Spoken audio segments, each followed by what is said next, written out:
انا نفسي اعرف كل حاجه بتختفي هنا ليه. وريني كده، افتح بقك، وريني، وريني كده. إيه ده؟ بقول لك ايه، تسمح؟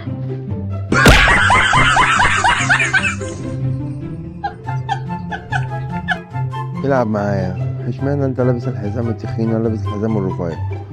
طب بقول لك العب معايا.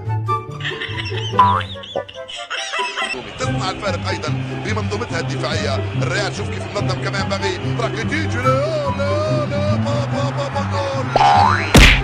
جول. جعان هموت، جعان يا ناس، جعان عايز اكل اي حاجه.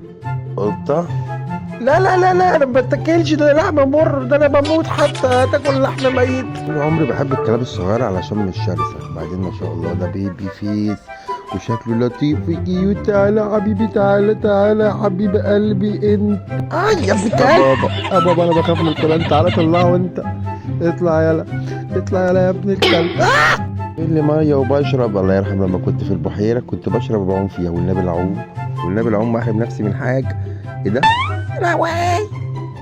الموضوع بمنتهى البساطة يا بوسي، ان انت زي ما وقعت الحاجات دي ترجعيها وتجيبي شوية وتدخلي، علشان اللي انت عملتيه ده قلة أدب. مش هقعد انا ألملم وراكي، وزي ما وقعت الحاجة ترجعيها.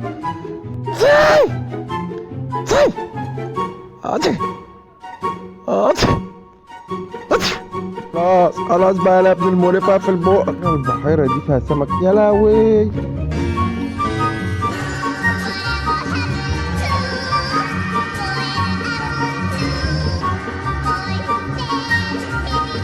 يلا انت اكيد طالع لامك عنيد.